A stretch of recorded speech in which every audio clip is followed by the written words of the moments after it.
ज्ञान प्राप्ति के सभी साधक मित्रों का अभिवादन करते हैं।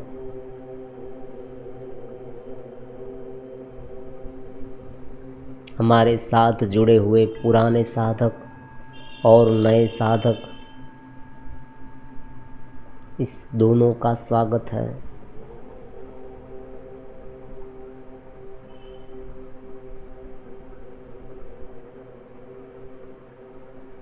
अलग अलग शास्त्र पर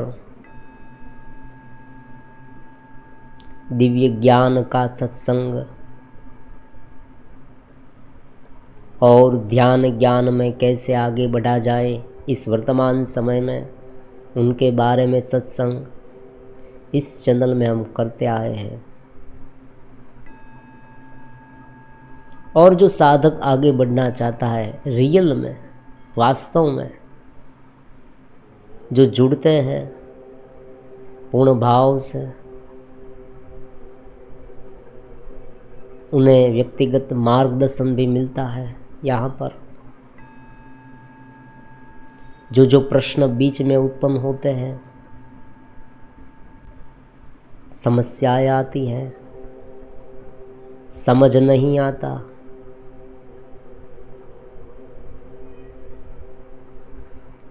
चेतना के स्तर पर, ज्ञान के स्तर पर धीरे धीरे वो कैसे आगे बढ़े, उनका प्रयास भी हम करते हैं।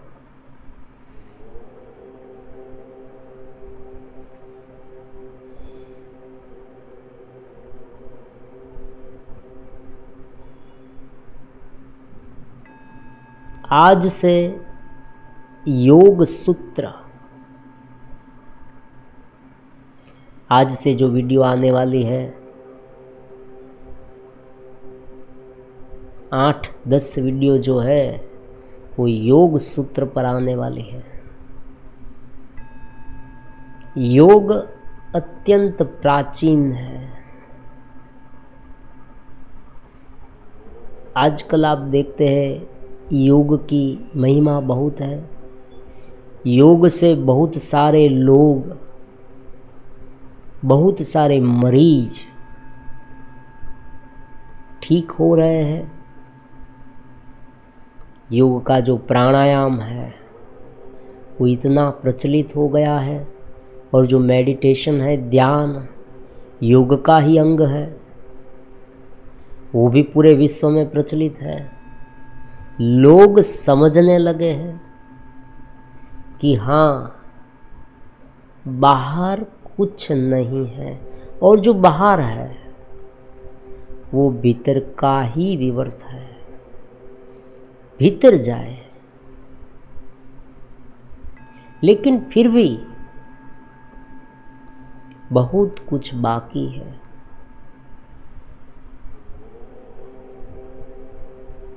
पानी में, समुद्र के पानी में जिस तरह से पूरा पर्वत है और उनकी ऊपर की चोटी ही हमें दिखाई देती है, उसी तरह से ये जो हमें योग की गरिमा और महिमा दिखाई देती है वो केवल बाहरी भाग है।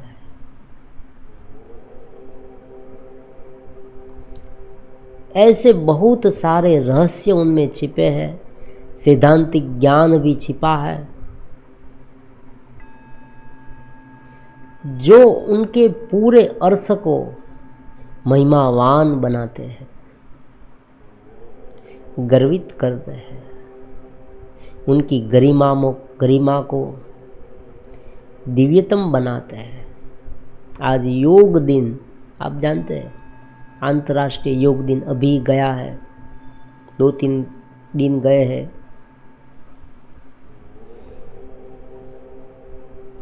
तो योग सूत्र के बारे में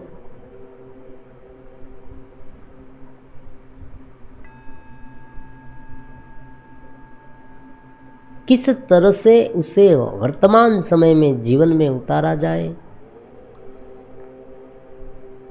उनमें कौन से सिद्धांत छुपे हुए हैं, वेदांत के माध्यम से योग को कैसे देखा जाए, ये सारी बातों की चर्चा हम यहाँ करने वाले हैं।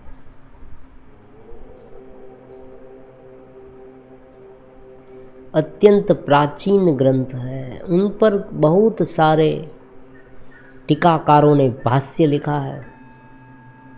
वेद व्यास जी ने भी उन पर भाष्य लिखा है। स्वामी विवेकानंद ने भी उन पर एक ग्रंथ भी लिखा है, योग सूत्र पर। फिर भी ये नया है, नवीनतम रहेगा। क्यों? क्योंकि उनकी जो रुजुआत है वो दिव्यतम है, क्लिष्ट है, अत्यंत, जिसे कहते हैं ना, जो गुह्यतम ज्ञान है।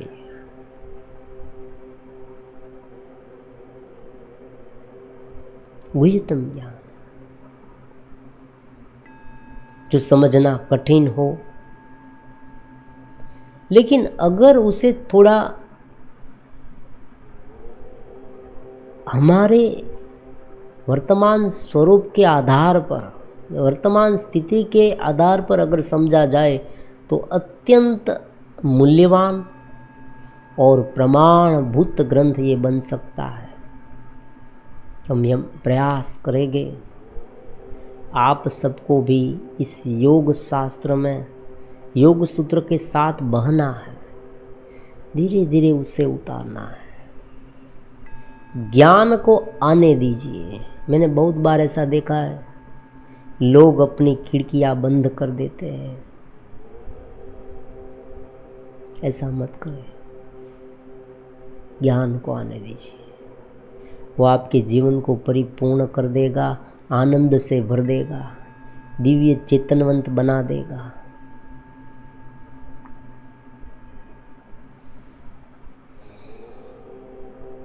जितना भीतर बलवान होगा व्यक्ति, उतना बाहर महिमावान होगा, तेजस्वी होगा, दिव्य होगा। उनके कार्य भी इतने महान होंगे। जो भीतर से खाली है, असंतोष में डूबा हुआ है, वो बाहर क्या करेगा? बाहर वो ऐसा ही व्यक्त होगा। बाहर की जो उनकी अभिव्यक्ति है वो भीतर पर डिपेंड करती है। भीतर पूर्ण है तो बाहर खिलावट आएगी। बाहर से सब कुछ ठीक ठाक कर दिया, लेकिन रातों की नींद चली गई, डिप्रेशन में डूब गया है व्यक्ति, बेचैन रहता है, अपनी स्थिति से संतुष्ट भी नहीं है, आधे घंटे तक भी शांति से बैठ नहीं सकता, आनंद में रह नहीं सकता। क्या काम का है? बाहर का तो बाहर छूट जाने वाला है। भीतर के स्टेज को प्राप्त नहीं किया, ऊपर नहीं उठा, अभी तक वो बाह्य जो देह इंद्रिय से ही रममाण रहता है, विषयों में ही लिप्त है, छोटी छोटी बातों पर दुखी हो जाता है।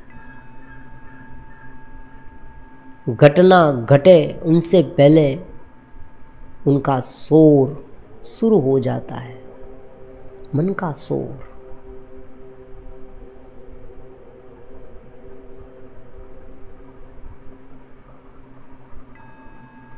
एक भाव नहीं, अनुग्रहित होने का भाव नहीं उस दिव्य चेतना से। तो ये योग सूत्र का, योग सूत्र में 195 श्लोक है।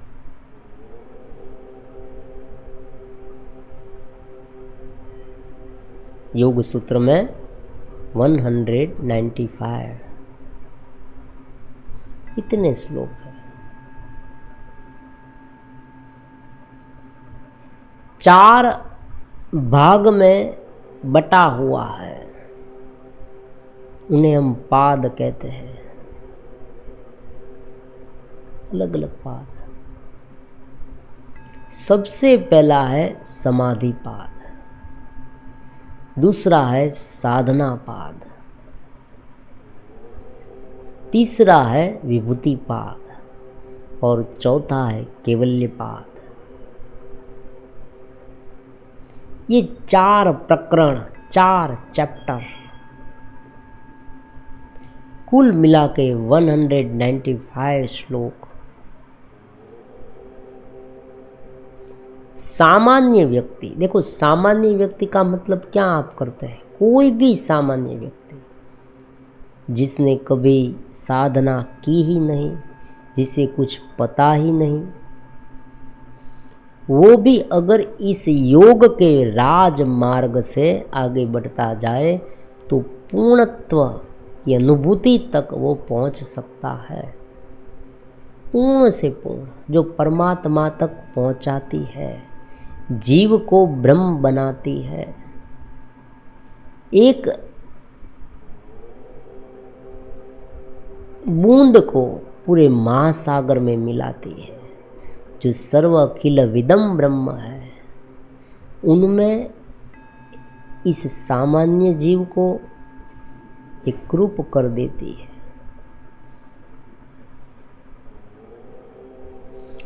ये योग की अलग अलग कक्षा, योग के अलग अलग पदक्रम,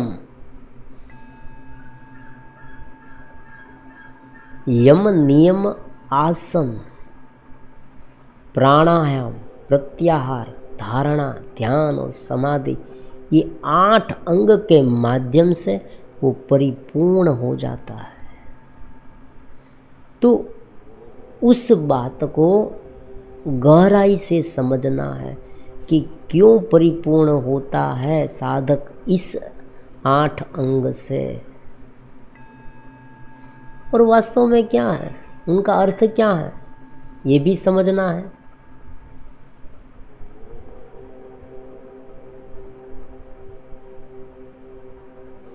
सबसे पहले समाधिपाद। अगर साधक को सहज रूप से समाधि प्राप्त हो जाए, समझ ले, सब पहले अगर साधक को सहज रूप से समाधि प्राप्त हो जाए तो साधना पाद की आवश्यकता नहीं है।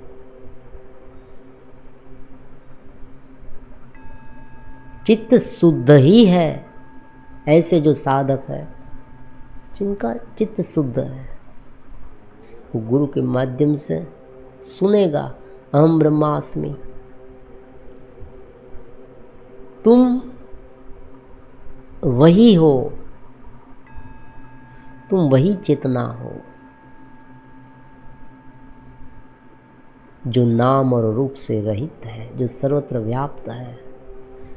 वायु सर्वत्र गो महान, परमात्मा कहते हैं जिस तरह से वायु सर्वत्र है उसी तरह से मैं हूं। तो जो तुम हो उसे एक बार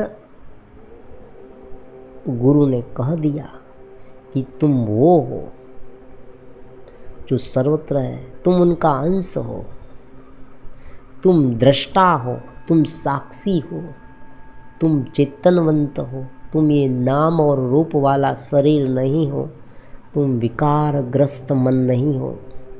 ये सब मन की चाल है, ये अहंकार है। शिष्य जैसे सुन लेता है ये, उसे समाधि लग जाती है, साधना की आवश्यकता नहीं रहती। इसलिए शुरुआत कहाँ से की गई? समाधि पाद से। देखो बहुत महत्वपूर्ण ये है, साधना पाद से शुरुआत नहीं की गई, क्योंकि साधक अगर इतना आगे बढ़ा हुआ है, पहले से उनकी कक्षा ऊपर की है, तो फिर इस झंझट में पड़ना ही नहीं है, डायरेक्ट समाधि।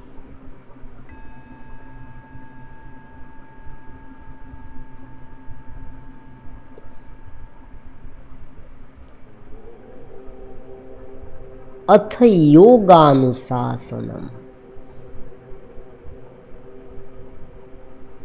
योग जो है वो अनुशासन है।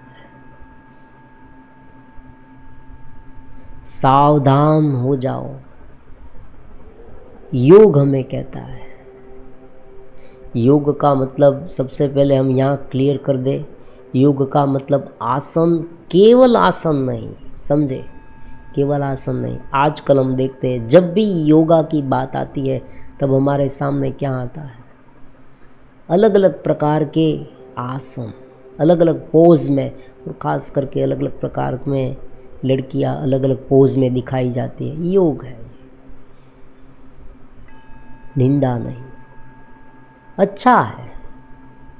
इस तरह से भी योग को लोग मानते हैं, लेकिन ये आसन जो है वो बहुत बहिर्गामी है। ये केवल एक शुरुआती स्टेज है।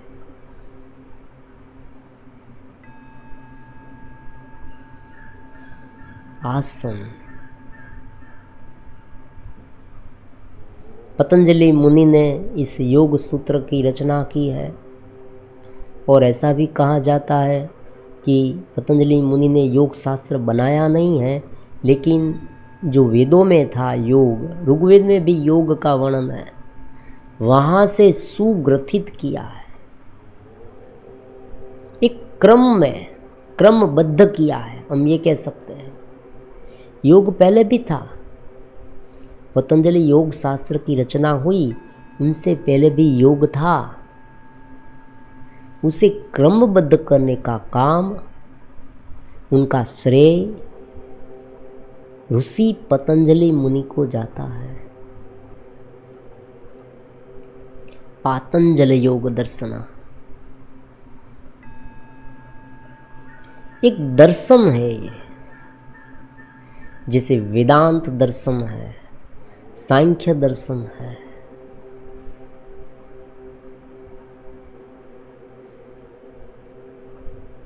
न्याय है, वैश्विक है। उसी तरह से योग एक दर्शन है, दर्शन शास्त्र है। दर्शन का मतलब है देखना, जो यथार्थ है, यथार्थ दृष्टि बहुत आवश्यक है। ये यथार्थ दृष्टि,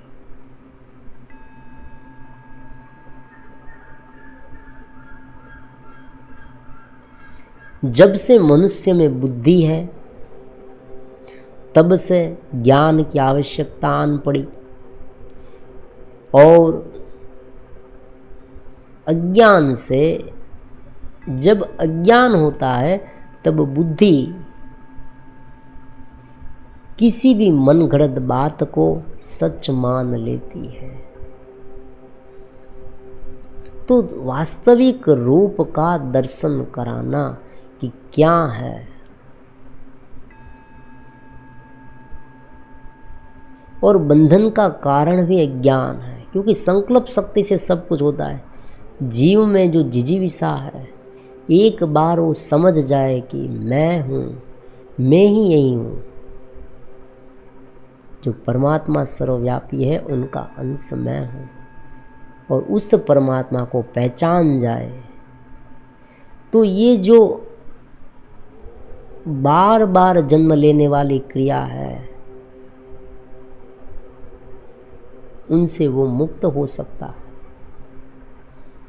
इनके लिए दर्शन है। एक बार दर्शन हो गए, सहज हमके दर्शन हो गए, हमें दर्शन हो गया, सच बात समझ में आ गई। सत्य, सत्य का मतलब यही है, दर्शन। सत्य क्या है, और सच सभी को पता है। उनके रास्ते पर चलना कठिन होता है।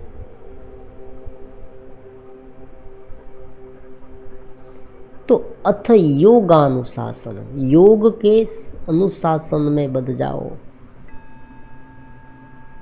एक समर्पित भाव से जुड़ जाओ योग से।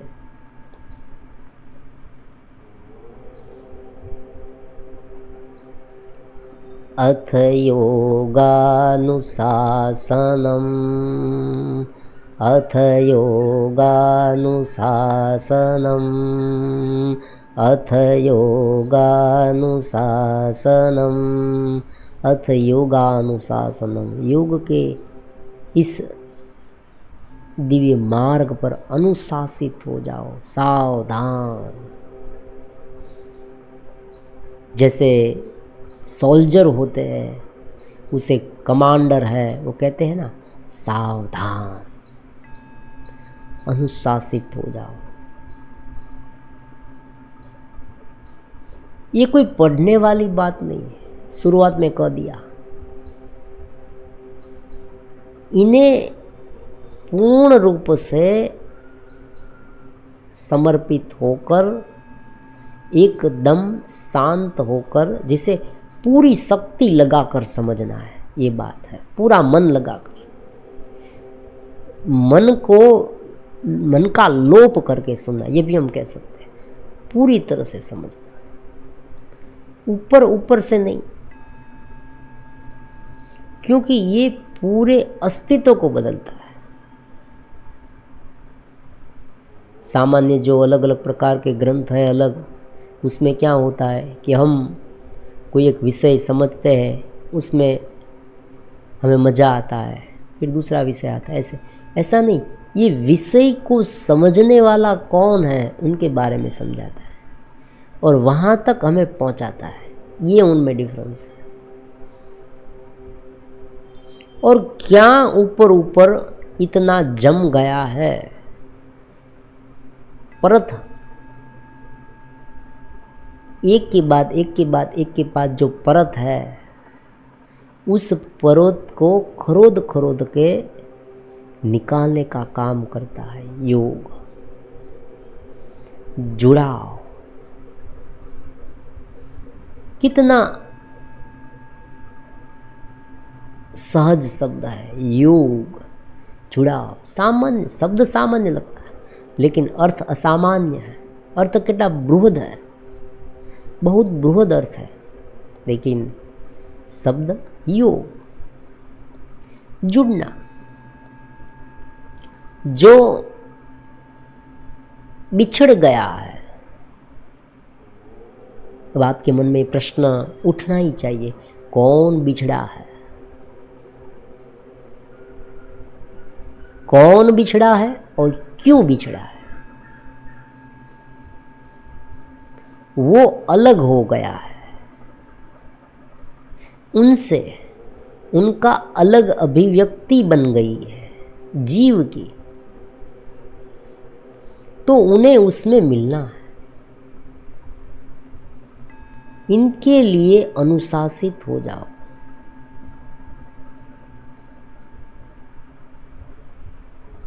इनके लिए अनुशासित हो जाओ, क्योंकि अगर पूरी तरह से बात समझ में ना आई, देखो दो प्रकार के यहाँ संभावनाएं बन सकती है। एक संभावना ऐसी है कि हम केवल विधि के रूप में योग को मान लें। जब भी योग की बात आए तब हम ऐसे करने लगे, गहरी सांस लेने लगे, प्राणायाम करने लगे। और कोई अगर ध्यान सिखाए तो हमें आँख बंद करके थोड़ी देर तक बैठ जाए शांति से, बस पूरा हो गया योग। या हम आसन करने लगे, कसरत, एक्सरसाइज, इस तरह से ये विधि बन जाएगी। फिर एक नियमित रूप से करते रहेंगे। हाँ, शारीरिक लेवल पर फायदा अवश्य होगा। जो करते हैं वो धन्यवाद के पात्र है, बहुत अच्छा काम कर रहे हैं। उनका जो उन्हें जो सिखाते हैं, जो मास्टर, योग गुरु जिसे हम कहते हैं, बहुत अच्छा काम कर रहे हैं, क्योंकि कुछ ना कुछ तो मिले।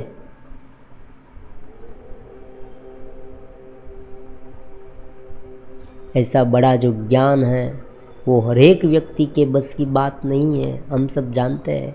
तो थोड़ा बहुत उनका लाभ मिले, इसमें हर्ज क्या है, क्या दिक्कत है? आसन कर ले, प्राणायाम कर ले, थोड़ा बहुत ध्यान कर ले तो मन की शांत हो जाएगा, मन शांत हो जाएगा। लेकिन मूलभूत बात को भी हमें नज़र समक्ष हमारे सामने रखना चाहिए। योग की जो मेन गरिमा है वो भी समझनी चाहिए कि ये जो योग है वो कहाँ तक ले जा सकता है। पॉसिबिलिटी उसे कहते हैं। हमारे पास एक कार है, कार की क्षमता इतनी है कि बड़े से बड़े पर्वत तक वो ले जाए, इतनी क्षमता है कार की। लेकिन कार बगल वाले हमारे जो पड़ोसी है वहाँ तक भी, वहाँ तो ले जाएगी। हम उनका यूज़ इतना करते हैं, कार में बैठते हैं और थोड़े ही देर कार चलाते हैं, बहुत नज़दीक पहुँच जाते हैं, वहाँ तक कार हमें ले जाएगी। लेकिन इस कार की क्षमता क्या है वो तो हम जाने, तो कोई तो चलाएगा। हो सकता है आप इतने ऐसे हो, अपने आप को न्यूनतम मत समझे, आप महान हो सकते हो। ये गर्विष्ठ जो है, ये महिमावान जो है, ये शास्त्र है, उसमें से हो सकता है आप में कोई चिंगारी जल जाए, छोटी सी चिंगारी। गुरु यही काम करता है, चिंगारी डालता रहता है। बीज, हम बीज बिखरते रहते हैं सभी जगह पर, बीज बीज बीज, ज्ञान के बीज, योग के बीज। हो सकता है कोई वटवृक्ष बन जाए, अंकुर फूटे और धीरे धीरे कोई संभाले उसे, क्योंकि बीच बीच में बहुत सारी बाधाएं आती है। पौधा हो गया, इनसे क्या, कोई तोड़ दे, कोई पशु है उसे खा जाए, उसे पानी ना मिले, खाद ना मिले, बारिश भी ना आए, किसी भी तरह से वो टूट जाए, बिखर जाए, तो संभालते संभलते संभलते संभलते एक बार वटवृक्ष हो जाए, फिर कोई प्रॉब्लम नहीं। अथ योगानुशासन। अब देखो मेन बात को समझो। योग का प्रमुखगत जो सूत्र है, योग चित्तवृत्ति निरोध। शुरुआत में ही महत्वपूर्ण जो करना है उनका हार्द यहाँ पर बता दिया। शुरुआती श्लोक में सबसे पहले कह दिया अथ योग के अनुशासन में आ जाओ। फिर योग चित्तवृत्ति निरोध, चित्त की वृत्ति का निरोध करना योग है। अब यहाँ अलग अलग प्रकार के बहुत सारे वर्ड्स हमारे सामने उत्पन्न हो गए। अगर एक एक बात को नहीं समझेंगे तो योग सूत्र समझ में नहीं आएगा। समझ में नहीं आएगा तो ऊपर से जाएगा, ऊपर से जाएगा तो ये मज़ा आएगा, लेकिन उनका जो इफेक्ट होना चाहिए वो हम पर नहीं होगा। चित्त की वृत्तियाँ, ये इतनी गहन बात है और हरेक के जीवन में है। वृत्ति जो शब्द है, हालांकि पतंजलि योग मुनि ने भी 5 प्रकार की वृत्ति के द्वारा सभी बात समझा दी है। हमारे जीवन में जो कुछ भी घटित होता है जन्म से लेकर मृत्यु पर्यंत, वो सभी बात, सभी प्रकार की क्रियाएं, प्रतिक्रिया, अभिव्यक्ति, ये सब कुछ इस वृत्ति में समाविष्ट हो जाता है। ये वृत्ति नाम का जो वर्ड्स है उनमें समाविष्ट हो जाता है। लहर का उठना, ये एक उनका वेदांत का एक सहज एग्जाम्पल है। लहर का उठना, सागर में जैसे ही थोड़ी सी छोटी सी लहर उठी, हमें अलग दिखने लगी। जैसे ही वो अलग दिखी, वृत्ति हो गई है। अगर समरसता है, अगर एक रूपता है, अगर टोटालिटी है, समग्रता है, पूरा अस्तित्व है, तो वृत्ति नहीं है। लेकिन जैसे ही उसमें कुछ अलग उत्पन्न हुआ और हम उसे कह सके ये अलग है, ये अलग बना, वृत्ति उत्पन्न हुई। आकाश है, आकाश में बादल दिखे, हम कहेंगे ये आकाश है और ये बादल है। वास्तव में बादल आकाश के ही है, और बादल जब बिखर जाए, आकाश में विलीन हो जाए, तब हम फिर से वो आकाश ही हो जाता है।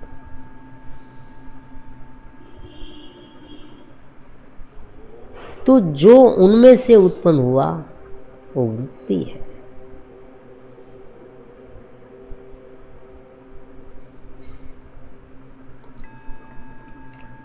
अथ योगानुशासनम योगश्चित्तवृत्ति निरोधः योगश्चित्तवृत्ति निरोधः योगश्चित्तवृत्ति निरोधः। अब आगे के जो वीडियो है उसमें चित्त के बारे में समझेंगे और अलग अलग वृत्तियों के बारे में समझेंगे। 5 प्रकार की वृत्ति, प्रमाण, विपर्य, विकल्प, निंद्रा, स्मृतय, उनके बारे में समझेंगे। फिर इस वृत्ति को समाधि तक कैसे ले